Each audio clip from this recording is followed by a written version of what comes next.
राज और पूजा एक साथ पढ़ाई करते थे। वो दोनों एक अच्छे दोस्त थे। राज मध्यम वर्ग परिवार से था, लेकिन पूजा एक बहुत ज्यादा अमीर घर की लड़की थी। दोनों साथ में पढ़ाई करते थे और साथ में कॉलेज पढ़ने के लिए जाया करते थे। दोनों के घर एक ही गांव में थे, इसी कारण थे दोनों कॉलेज के बाहर भी खेलने के लिए जाया करते थे। ऐसे में राज और पूजा दोनों में काफी ज्यादा गहरी दोस्ती हो गई थी। दोनों में काफी ज्यादा मित्रता होने के कारण दोनों एक अच्छे दोस्त बन गई थी। लेकिन दोनों में आपसी में कभी प्यार की बातें नहीं हुआ करती थी, मतलब कि कभी दोनों एक दूसरे को ज़ाहिर नहीं किया था कि वो एक दूसरे को प्यार करते हैं। धीरे धीरे इनकी दोस्ती और गहरी बनती गई और इन दोनों को दोनों के साथ रहने की आदत हो चुकी थी और दोनों कभी भी अलग नहीं रह सकते थे।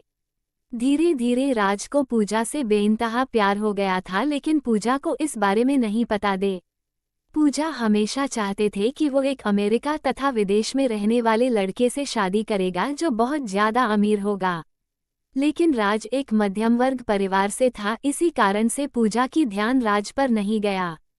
पूजा हमेशा से ही चाहते थे कि हमें अमेरिका में रहने वाले लड़के जो बहुत ज्यादा कमाते हैं, मैं उन्हीं से शादी करूंगी और उनके साथ पूरी जिंदगी भर खुश रहूंगी।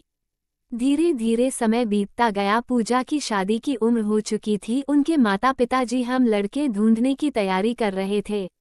जैसे ही एक दिन पूजा राज्य कहता है कि मेरे पिताजी तथा माताजी मेरे लिए लड़का ढूंढने का प्रयास कर रहा है, तो उसके बाद हर राज के पैरों तले जमीन निकल गई, क्योंकि राज भी पूजा से बेइंतहा प्यार करता था।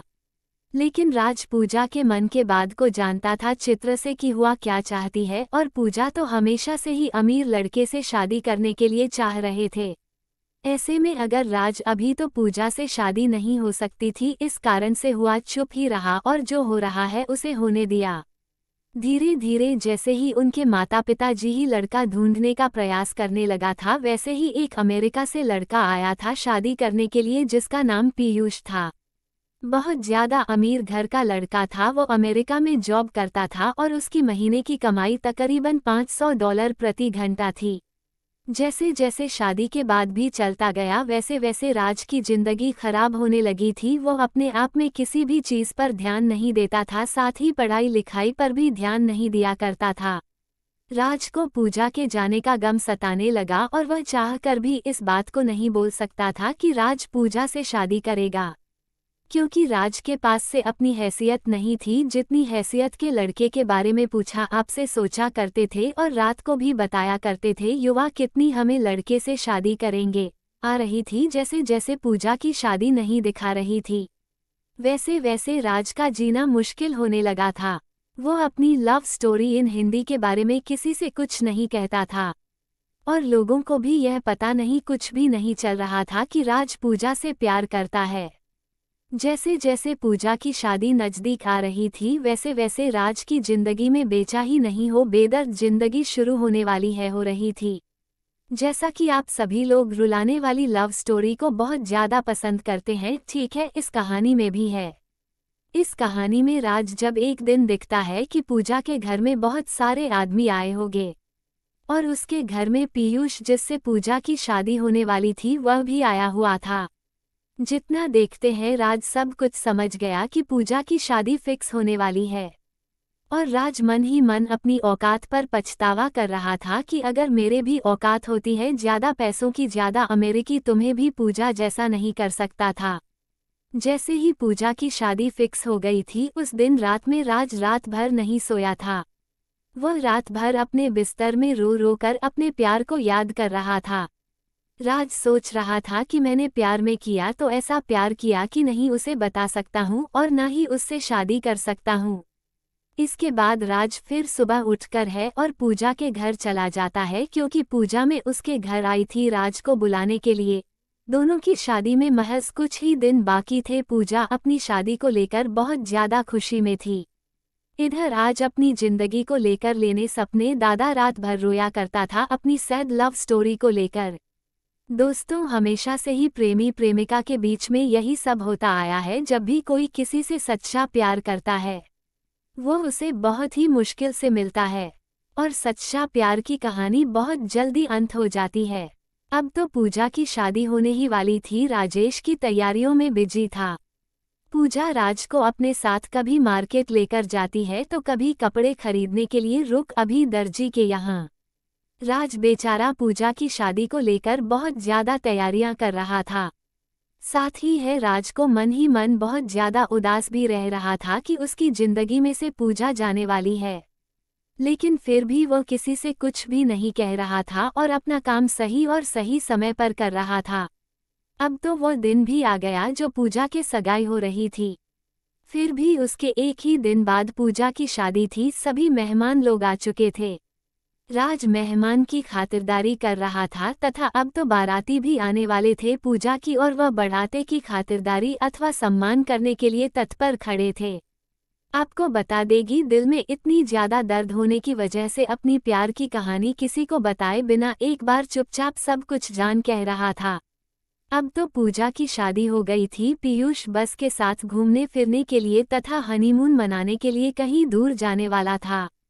राज मन ही मन उदास हो रहा था। उन्होंने पूजा को लेकर खो गई चिंता ही छोड़ देते, क्योंकि अब तो पूजा की शादी भी हो गई थी। अब तो कुछ नहीं होने वाला था। पीयूष और पूजा दोनों साथ में घूमने के लिए चले जाते हैं। दोनों साथ में जब घूमने जाते हैं, एक मॉल में शॉपिंग करने के लिए जाती है पूजा और पीयूष दोनों। जैसे ही मॉल में शॉपिंग करने के लिए अंदर जाती है तो पीयूष को किसी प्रकार का काम लग जाता है। वह कहता है कि तुम गाड़ी लेकर अपने घर चले जाओ, मैं काम कर कर घर वापस आ जाऊंगा। जैसे ही गाड़ी लेकर पूजा घर आ रही थी तो गाड़ी में ही फिर उसका मोबाइल छोड़ गया था। उसके मोबाइल में एक लड़की का फोन आ रहा था जिसका फोटो भी उसके कॉलर आईडी पर लगा हुआ था। वो लड़की तो नहीं ज्यादा सेक्सी थी, नग्न अवस्था में फोटो लगा हुआ था। ये देखकर पूजा को गुस्सा आ गया और उन्होंने सोचा कि यह कौन लड़की है जो मेरे पति को फोन करती है। पूजा गुस्सा से फोन उठाती है। वैसे ही फोन उठता है, उधर से आवाज आती है, जानू तुम कहाँ हो? लग रहा है मुझे छोड़कर कहीं चले गए हो या तुम्हें कोई दूसरी मिल गई है। अब तो तुम मुझे फोन भी नहीं करते हो। ये देखकर पूजा को बहुत ज्यादा गुस्सा आ जाता है। वह फोन काट देता है। जैसे ही पूजा फोन करती है वह बहुत ज्यादा गुस्से में होती है। वह गाड़ी इधर उधर और बहुत ही स्पीड चलाने लगती है। गाड़ी स्पीड चलाने के क्रम में उसके सामने एक बहुत बड़ी गाड़ी आती है और पूजा गाड़ी को कंट्रोल नहीं कर पाती है और उस गाड़ी में जाकर टक्कर मार देती है। पूजा जैसे ही गाड़ी को टक्कर मार दी है वह बेहोश हो जाती है। अब तो पूछा कि बहुत ज्यादा हालत खराब हो गई थी। उसके दिमाग से बहुत ज्यादा खून निकल रहा था, मतलब उसके सर में चोट लगी थी।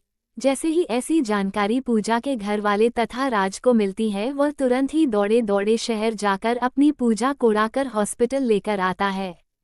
हॉस्पिटल ले जाने के क्रम में पूजा की हालत बहुत ज्यादा खराब हो जाती है, जिस कारण से उसे बहुत ज्यादा मात्रा में उसके सर से खून भी निकल रहा था। ये देखकर राज को बहुत ज्यादा फिक्र होने लगी थी, लेकिन फिर भी वो पूजा को संभालकर हॉस्पिटल लेकर गया। हॉस्पिटल लेकर जाने के बाद डॉक्टर ने चेक करता है और कहता है कि इसके दिमाग में चोट आई है। पूजा के दिमागी हालत सही नहीं है। हो भी सकता है ये पूजा को अब कुछ याद भी ना आए, और याद आने में कितना दिन लग जाए ये कह भी नहीं सकते हैं। उस समय तक अब तो पीयूष हॉस्पिटल आ चुका था। डॉक्टर की यह बातें सुनकर पीयूष कहता है कि अगर इसे याददाश्त नहीं आएगी तो मैं इससे नहीं रखूंगा। अगर इसकी स्वास्थ्य सही नहीं रहेगी तो यह मेरा कौन सा काम आएगी। इससे बेहतर होगा कि मैं कोई दूसरा शादी कर लूंगा। आप अपना बेटे को देख लीजिए। ये बात पीयूष कहता है पूजा के माता पिता से, लेकिन पूजा के माता पिता भी इन सभी बातों को नहीं बोलना चाहते थे, नहीं सुनना चाहते थे, क्योंकि उसके बेटे की तबीयत बहुत ज्यादा खराब थी। वह जल्द से जल्द चाहते थे कि उसकी बेटी पूजा पहले सही हो जाए, उसके बाद जो होगा देखा जाएगा। इतना कहते पीयूष कहाँ से चला जाता है और कहता है कि अगर इसकी तबीयत और इसकी दिमागी हालत पूरी तरह से सही हो जाए तो मुझे बता देना। और साथ में पीयूष ये भी कहता है कि अंग्रेज के दिमागी हालत सही नहीं हो रही होगी तो मुझे मत बताना, मैं दोबारा शादी कर लूंगा। ये सब सुनकर पूजा मन ही मन रो रही थी, लेकिन राज उसे दिलासा दिलाया था कि सब कुछ सही हो जाएगा, तुम बस सही हो जाओ। अब तो पूजा को छोड़कर पिक्स अभी चला गया था, लेकिन उसकी देखरेख करने के लिए राज वहां मौजूद था। एक दिन और रात एक करके पूजा को अपनी मेहनत से बहुत ज्यादा सेवा कर रहा था। और फिर इतना भी काम लगता, मेडिकल दवाई जाना लाना या कोई भी काम तो राज्य किया करना था। सुबह बहुत ज्यादा मात्रा में हनी के समान दाता फल पूजा को लाकर दिया करता था, जिसके कारण सुलझा को इस पर ज्यादा प्यार आने लगा था। थोड़ा सा भी दूर नजर से होता था राज तो पूजा को तुरंत ही राज की चिंता होने लगती थी। लेकिन उसे घरवाले पूजा को कहते हैं कि अब तुम हमेशा राज राज क्यों करते रहती हो, राज तुम्हारा कौन लगता है। राज थोड़ा सा भी सोनी या कोई काम से अपने घर जाता था तो पूजा हमेशा राज को आवाज देने का प्रयास करता रहता था।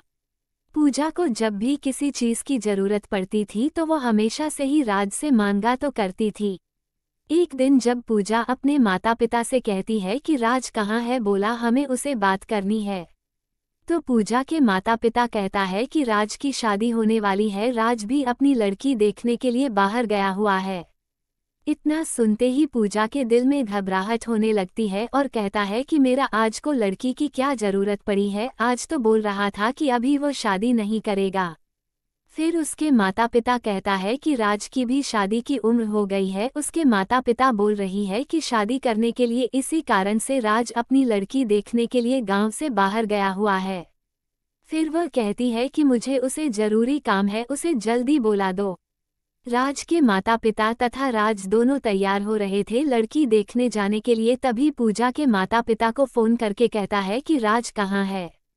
राज के पिताजी कहते हैं कि राज अभी तैयार हो रहा है, उसके बाद हम लोग लड़की देखने के लिए जाएंगे। फिर उसके बाद पूजा के पिताजी कहते हैं कि पूजा राज को खोज रही है, शायद उसे कोई जरूरी काम होगा, इसीलिए राज को थोड़ा सा समय निकालकर बोलना कि पूजा उससे मिलने के लिए चाह रही है और कुछ देर के लिए वो अस्पताल आ जाए, फिर उसके बाद यहाँ से लड़की देखने के लिए जा सकता है। लेकिन आप, मेरा सोच बिल्कुल बदल चुका है, अब मैं तुमसे शादी करने के लिए तैयार हूँ। फिर कुछ दिन बाद पूजा पूरी तरह से ठीक हो जाती है और फिर अपने घर वापस चली जाती है। उसके बाद पूजा के पिताजी उसके माता पिता को बुलाता है और कहता है कि आपके बेटे ने कहा था कि वो पूजा से शादी नहीं करेगा, हम लोग आप सारा रिश्ता तोड़ने वाले हैं। उसके बाद पीयूष माफी मांगता है और कहता है कि मैंने गलती से बोल दिया, तो मुझे लगा था कि अब पूजा सही नहीं होगी, लेकिन अब तो पूजा बिल्कुल सही हो गई है, मुझे ही पूजा को रखने में कोई आपत्ति नहीं है। लेकिन पीयूष की हकीकत जानने के बाद पूजा कहती है कि उसका चक्कर बाकी अन्य लड़कियों से भी चलता है, इस कारण से मैं फिर उसे शादी नहीं कर सकती हूँ। उसके बाद पीयूष बहुत ज्यादा मिन्नतें करता है, लेकिन राज के माता पिता और पूजा के माता पिता नहीं मानते हैं। उसके बाद पूजा अपना रिश्ता सारा उसे तोड़ देती है और दोनों फैमिली के बीच पूरी रिश्ता खत्म हो जाता है। लेकिन अब मेरा सोच बिल्कुल बदल चुका है, अब मैं तुमसे शादी करने के लिए तैयार हूँ। फिर कुछ दिन बाद पूजा पूरी तरह से ठीक हो जाती है और फिर अपने घर वापस चली जाती है। उसके बाद पूजा के पिताजी उसके माता पिता को बुलाता है और कहता है कि आपके बेटे ने कहा था कि वो पूजा से शादी नहीं करेगा, हम लोग आप सारा रिश्ता तोड़ने वाले हैं। उसके बाद पीयूष माफी मांगता है और कहता है कि मैंने गलती से बोल दिया, तो मुझे लगा था कि अब पूजा सही नहीं होगी, लेकिन अब तो पूजा बिल्कुल सही हो गई है, मुझे ही पूजा को रखने में कोई आपत्ति नहीं है। लेकिन पीयूष की हकीकत जानने के बाद पूजा कहती है कि उसका चक्कर बाकी अन्य लड़कियों से भी चलता है, इस कारण से मैं फिर उसे शादी नहीं कर सकती हूँ। उसके बाद पीयूष बहुत ज्यादा मिन्नतें करता है, लेकिन राज के माता पिता और पूजा के माता पिता नहीं मानते हैं। उसके बाद पूजा अपना रिश्ता सारा उसे तोड़ देती है और दोनों फैमिली के बीच पूरी रिश्ता खत्म हो जाता है।